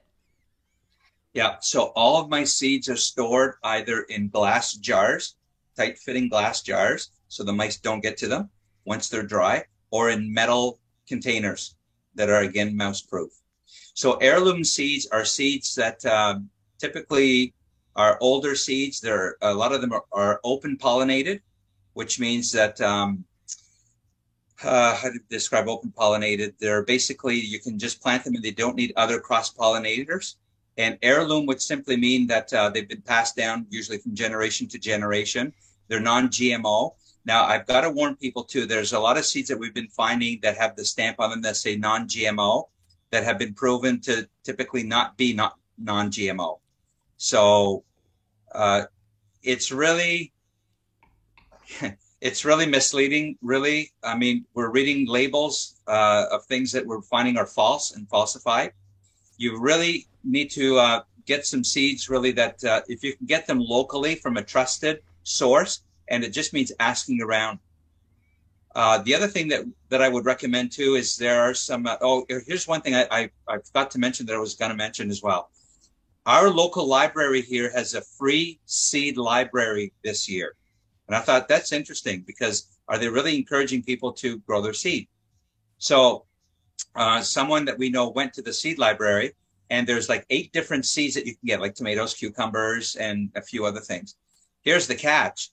You have to fill out this form, and they want to know your address, and they want to know a little bit about you, right? So now they want to know who is actually gardening in your area. So they just turned around and walked away. They're like, yeah, not so free anymore, right? So they want to control that. And so I just kind of want to just warn people, you know, and the other thing that we are going to mention in a future video as well is there's a controversy with regards to those are chemtrails. People are saying, no, we don't believe in that. They're contrails. But you and I know, Tanya, we've had this discussion before about what's going on with some of our fruit trees here. You know, we've got cherry trees in our land. And last year, by the end of June, the leaves were all dying. You know, I have some gardens inside. I have some gardens outside. And every time it rains and then the sun comes out, everything in my outdoor gardens turns yellow for like the next day or two. But everything that's watered inside from the well is just thriving. So there is stuff in the air. We know that. So the seeds that we purchase, you know, I'm finding some of the seeds that say they're non-GMO, maybe only half of them are actually growing. And the quality is pathetic. So I have tried to save some of those seeds and grow them the next year. Nothing is growing. So we do have some trusted farmers that we know are heirloom seeds. In other words, they don't necessarily have a package that say heirloom, but we know that they are seeds that they save year after year. And so we can purchase some of those seeds. And some of those seeds I have kept. And so some of them are some of the seeds that I use year after year after year. So it's a matter of just building that community. And we're hoping that we can build some of that community through Action for Canada as well. And, we can trust our own suppliers. Okay, great. So as I'm seeing in the chat here right now, it's building this community. People saying, "Oh, I order," from, like, some are saying Vessies, from PEI. I get some of my seeds from Halifax Seed, and I used to be a distributor with Vessies and with Halifax Seed when I had my farm feed store. And some of those are reputable. And we do have 2 heirloom seed distributors here in Nova Scotia as well that I have bought some. So it's almost like a hit and miss. You have to try some. And what I do with some of my seeds is I usually put some in a container, and I put some water in it, and I wait 4, 5, 6 days. And if I see that nothing's happening with the seed, they're not starting to crack open and germinate, the chances are they may or may not germinate. But a lot of times I'll take a whole package and plant them. Nothing will happen. I'll buy a second package and they'll all germinate. So it's really hit and miss. Okay. Is there any way to determine the difference between GMO seeds and modified seeds and heirloom seeds? By looking at them, no. But a lot of the ones that have been coated, like they're colored, and they'll say, "Oh, it's to help with, handling them or spacing them or whatever." I would suspect a lot of them are probably GMO. Okay. And maybe if they grow with superpower, like really fast, right? If they're outgrowing the other ones, that might be a sign too that they've had a little help. Okay. I always think they're on steroids and everything. That's how I picture GMOs. All right. What exactly are bush beans or pole beans? Are they like green wax beans? Yes and no. They like to climb, as opposed to, like, a bush bean will stay maybe 18 inches to 2 feet tall. A climbing pole bean, they'll get those little runner twiggy things so they'll be almost like a pea. The peas, when the peas start to grow, they get those little fuzzy things and they just want to climb. Well, a pole bean will be like that, and they just want to go up. So my pole beans last year, I built an 8-foot trellis, and they climbed up to the top, and then they climbed down, and then climbed right over to the other side. And actually, we had the tail end of another hurricane, and it blew the whole thing over because it was full. But the pole beans, like, I grow Scarlet Runner pole beans, and they literally grow about 1 foot long. And I think I'm the only one in the house that actually eats them. And honestly, I just go out and work in the garden, and I just pick them and eat them as I'm working out there. I mean, I come in and I steam them for a few minutes, put some butter, I'll steam them, and I'll put them in the wok with some garlic, some fresh garlic, because we grow a lot of garlic here as well. But a lot of stuff in the garden, I just pick and eat as I'm working out there. It never really makes it to the house, like radish or whatever. I'll just, get the dirt off of it and just eat it. The slugs, no slugs on there, Dan. No, I'm not. I was going to say green beans are actually really good for canning. So that's a wonderful thing to have on the shelf, for throughout the winter. Yeah. Okay. And can you train zucchini to grow up on a trellis? Yes. Okay. Yeah, but don't wait until they become like supersized, right? Because then your trellis will just want to go. I got to tell you a funny story about zucchinis, because zucchinis grow prolifically. Right. And I always plant my zucchini in a manure pile. It may sound a little gross, but zucchinis and pumpkins, I mean, they like, a lot of nutrients in that. I remember years ago we had bumper. I think one of my kids spilt a package or two of seed in a huge mountain of manure we had. And so we would go to church with it. I was pastoring this one church at the other end of Cape Breton here. And we filled the back of our van with zucchinis. And I told my children, I said, now when church starts, when everyone's in church, I want you to go in the church parking lot, and everyone who has their doors unlocked, I want you to take all of the zucchinis and put them in all the people's cars who have their doors unlocked. And that's how we got rid of a lot of zucchinis in our church that year. Well, that's awesome. Yeah. That's awesome. That's a lot of zucchinis, Dan. Yeah. Okay. Oh, where was I here? I live in a condo, have a balcony 3 meters by 3 meters facing west.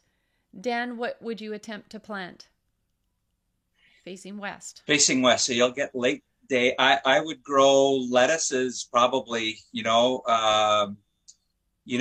may get some cucumbers, maybe. Things that like the sun, like tomatoes, may not do it. Maybe some candy tomatoes or some Tiny Tim tomatoes, perhaps. But yes, lettuces don't really need a whole lot of sun. Some Swiss chard, maybe some spinach. Things you can just like put in a salad kind of thing. Hmm. And as you were showing in one of the pictures, you can, at the hardware store, you can buy boxes that if you do have a railing, that you can put on your railing as well. Just make sure they're very Yes. secure. Depends what Yeah. floor you're on, right? Okay. Yeah. Somebody had asked as well, what was the name of the long beans you had mentioned? I use the Scarlet Runners. Okay. All right, here's a question. Hoping to afford a greenhouse 8 by 8. Should I buy glass or polycarbonate? The glass will last you pretty much forever. The polycarbonate will be cheaper. As a matter of fact, polycarbonate's on sale this week, right here. I think the panels are, they're probably like $20 a panel, and you can cut them with a pair of good scissors or good shears. So that's what I used, and I actually bought twice as much as I need in case they break or whatever. But I'm serious. Like we've had, we had quite a bit of snow in the month of March. We had a hurricane here. I haven't lost a panel yet. I use some where I have one of my rabbit condos here and stuff, and it gets direct wind and stuff. I haven't lost one yet. So, and it Okay, works well. sounds good. All right, so I'm going to try to whip through. Let's do these last questions because we're almost at 6:30 here. Okay, are solar panels a great idea? Solar If panels? Yeah, if you have sun. If you're living in a sunny part of Canada, maybe. Yeah. I mean, solar panels do wear out after a few years, and it's not just the solar panels, is you need a battery bank for those as well. You need inverters. Uh, it's it's complicated. I'm not an expert in that. I don't have well, I should say that. I have solar panels because I have solar lights outside for some of my barns, and they're great for that. But other than that, to power your whole house, again, it depends on your weather. And in a pinch, I think it may work. But again, to power your whole house, like your fridges, your stoves, your freezers, and that, you would need a pretty big power bank and a lot of solar panels. Would it be something for a greenhouse though? To get through, would it give Oh, for a longevity to a green? greenhouse? It didn't specify. I'm just asking Yeah. for a smaller project like that. Would it be something that would be beneficial? I don't think I would bother really, but Okay. Yeah, because once you see Dan's video, you can see that even in what minus 2024, you were doing really well. yeah. Okay. Again, it's back to the bugs. Have you found a solution for earwigs? We have such an issue with them in our garden. Hmm. We used to sell quite a bit of diatomaceous earth when I had my store. Hmm. The big bags of diatomaceous earth, and you just basically spread that around in between your plants, and bugs really don't like them. So they may work for earwigs as well. There was a few years here where we had quite a run of earwigs. They haven't been bad the last few years. Earwigs really depend on how much moisture you get. Sometimes in some areas, excuse me. But diatomaceous earth, I would try that. Okay. I know that somebody had asked about soil for the greenhouse, and I know in one of your videos you mentioned you have rabbits and chickens and creating a manure tea type of deal that you water your garden with. But soil wise, what would you recommend? And then as well, will you be going a little more into detail in one of your upcoming videos? Because you didn't really show people how to make the manure tea or what the quantities were between water and actual manure.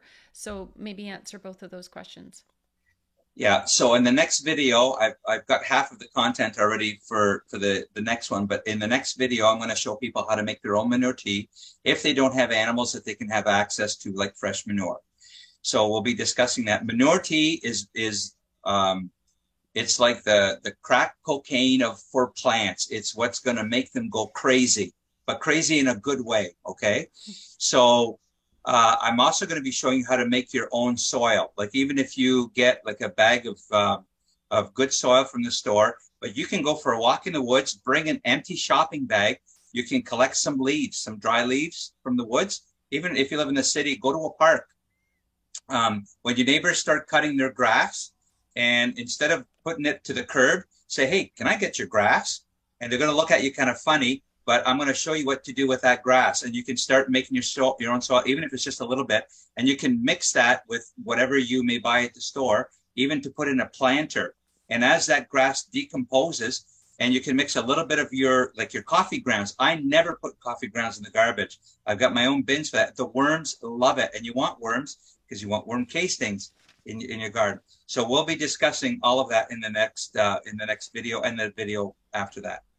Okay, I know in cities as well, in urban areas, they sell composters, and they're actually a pretty good size. And your vegetable clippings, and like you say, your coffee, your grass clippings, you can, put in there. And then as you turn it in the soil, because it starts to get warm and break everything down, right? And is that what you're referring to? People could even get a composter and then start using that for their gardens? I would stay away from those plastic composters that you can buy. Honestly, I would, Right. because the stuff just rots in there. It doesn't really compost. So what about a I wooden could one? actually, yeah, that would be better. I could actually do a 5-minute section on how to build your own little composter in your yard, where your stuff won't smell and it'll decompose actually a lot better. You can actually do something very quickly in a month's time with a mound of just stuff, and you'll get some nice worms in there. Yeah, we'll do something like Okay, that. and yeah, sounds good. And Jenny had made a good comment. She just said, make sure that your neighbors aren't putting chemicals on their grass.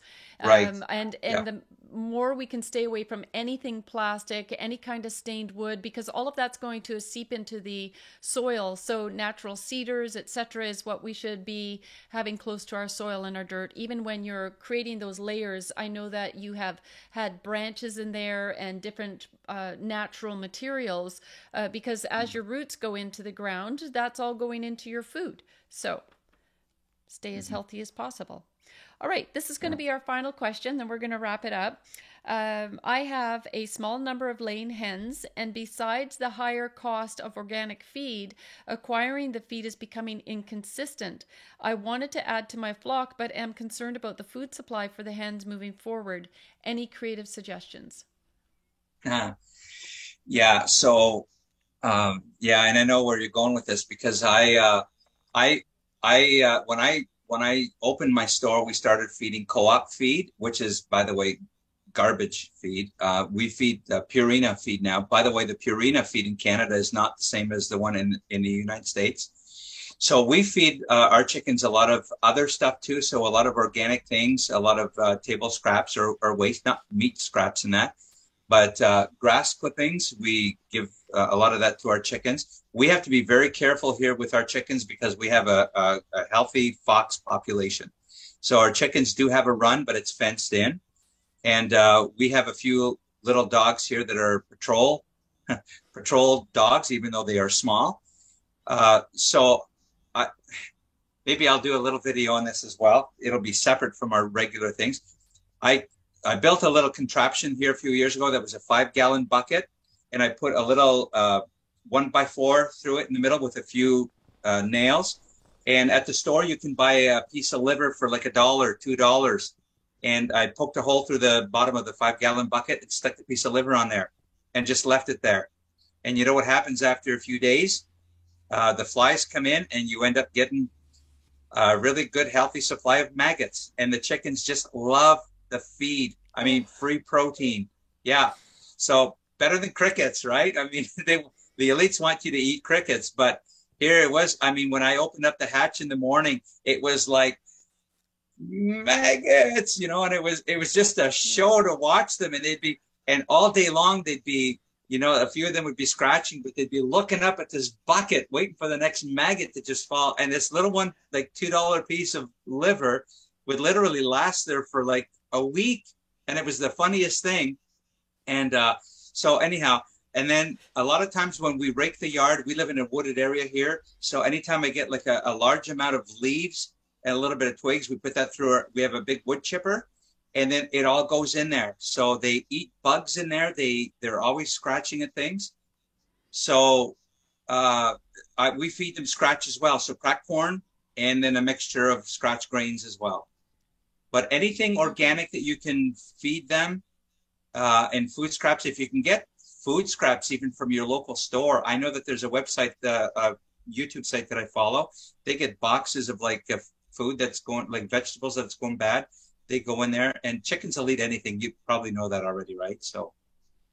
Okay, so I'm going to change that. We're not ending on this. We're going to ask one more question because that's too icky. I don't want, that was so gross. I'm thinking the cycle of life and those maggots are going through, and then there's the eggs, and it's like, I don't want to touch those eggs. I'm sure maybe other people are thinking about it as well. So, okay, so this is going to be the final question. Do you know anything about in-ground greenhouses? Jenny, can you put the name of that again? I had seen that you had posted what the name was, and then I didn't catch it. I've scrolled past there. Okay, so in-ground greenhouses, apparently they can be found up north and grow year-round because it is below the frost line.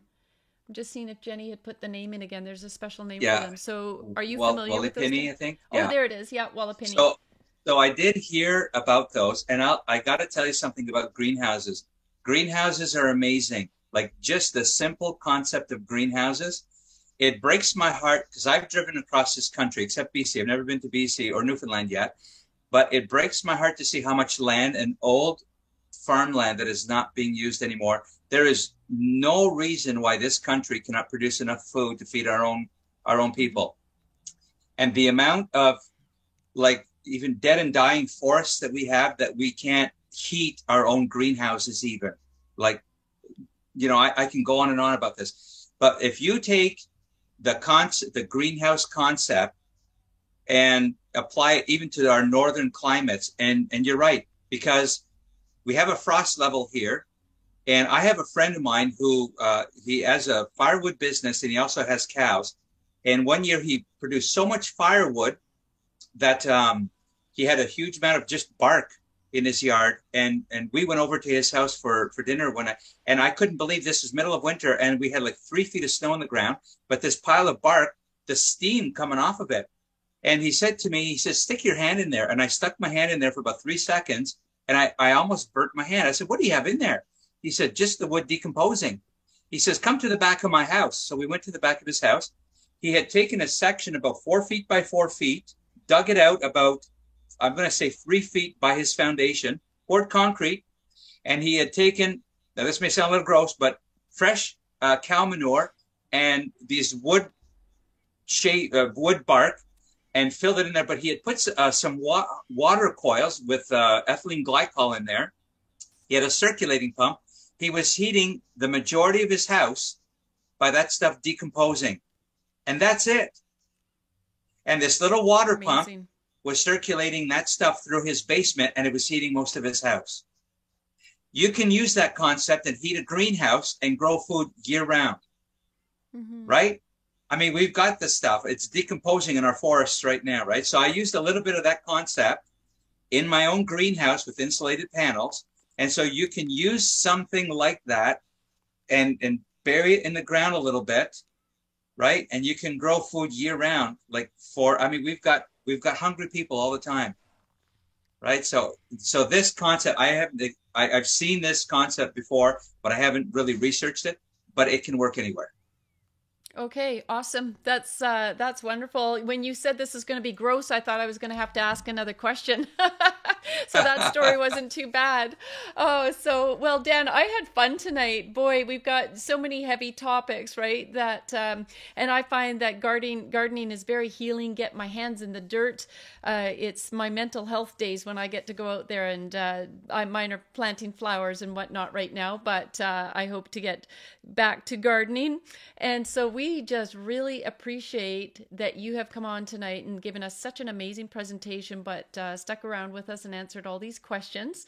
Again, we encourage everybody to come to Action for Canada on our food security page. Dan's videos will all be uploaded there. And we're going to have Dan come on again in a couple of months, because we're going to start talking about harvesting and prepping and canning. And maybe we could do another show. How does that sound? That sounds good. And let me just close with this wonderful thing, not gross or whatever, but if all you can plant is flowers, because flowers are nice, and you want to plant an edible flower, plant nasturtiums, because you can eat nasturtiums. They've got a nice little spicy taste to them. You can put them in your salad and they look pretty. There you go. I do have chives in the backyard that survived my garden from years ago, and they're pretty because they get the purple flowers on them, and you can actually eat those as well. Kind of a little bit spicy. Yeah, I'm going to ask you to stick around for a minute. So just stay with me. Terenzio, can you bring the Bible verse up? We're going to keep Dan on, and I'm just going to read the word. And so I just found this of great encouragement, Genesis 1:11. And God said, "Let the earth sprout vegetation, plants yielding seed, and fruit trees bearing fruit, in which is their seed, each according to its kind, on the earth." And it was so. And as I was saying earlier, I just love this verse because it doesn't talk about changing any of God's design with GMO or trying to improve on it. You just can't improve on what God has prepared at the beginning of time for us. And we need to treat it with respect. And we need to go back to the good old days and start, working to grow our food and have control again over what we eat. So, Dan, would you actually close us off in prayer tonight? I would love to. Yeah. Okay. Father, thank you so much for all of the wonderful people that we had on the show tonight. I thank you for Tanya for giving her the vision, Lord, and the stamina for starting Action for Canada so many years ago, and for it growing. We've been talking about growing tonight, but Action for Canada has grown to what it is today, with so many different departments and ministries that we are enjoying today. And I thank you for this wonderful team, Lord, that I get to spend so much of my time and my weeks and my days with. Our prayer teams, our pastor teams, our homeschooling teams, our chapter teams, Lord, and all of the fun things that we get to do behind the scenes, Lord, that a lot of these people don't see, but we have this much fun pretty much all the time with Action for Canada, Lord. It's not always heavy and disheartening, but Canadians need to know that Action for Canada, really, we are doing things for the glory of God all the time. So, Lord, I thank you for everything that was said and done tonight. May it all be done for your glory. And, Lord, as I shared at the last part of my message, Lord, for those that may be a little bit disheartened and maybe a little bit discouraged at the state of our world, we do know, Lord, that you have a wonderful plan of salvation. And I just pray, Lord, that you will open people's hearts to receive you. And we thank you for the promise of heaven, where we just know and understand, Lord, that you are preparing a place for us, Lord, for those that would receive this free gift of salvation. So bless each and every one as we go our separate ways, Lord. And we thank you again for each and every one that was here tonight. We ask your blessing now, and we ask this in the name of our wonderful Lord and Savior, Jesus Christ. Amen. Amen. Amen. Well, thank you so much, Dan. We're going to be working together on a regular basis here, so I won't say goodbye. I'll say talk to you later. And thanks again. All right, super. Terenzio, will you bring up our guest for next week? There he is. This is Professor David Haskell, and he is going to be talking about critical race theory. We've been talking a lot about the radical political LGBTQ agenda in the schools that's going after the hearts and minds of our kids. And I've mentioned critical race theory. This is a toxic, people dividing, nation dividing, soul sucking, destroying agenda as well from the globalist elites. And that along, of course, with the climate propaganda. We had Tom Harris on talking about the climate change in the schools and what that's doing to our kids and the messaging. And so I thought it was really important that we talk about critical race theory so people clearly understand that this is not about racism. It's not about discrimination. It is about destroying Christian nations. Really, bottom line is any nation that has good, godly, biblical principles, it counters, it's completely opposite to what the globalists are doing. So we need to understand, we need to be knowledgeable. I've always said knowledge is power, and when you have it, you got to use it and you got to share it. So please be sure to join us next week. All right. Thank you so much, Trenzio. Thank you, everybody, for joining us tonight. Have a wonderful week. And there's a weekend coming up just around the corner, so enjoy that too. I hope you have some sunshine. And just God bless you, and God bless Canada.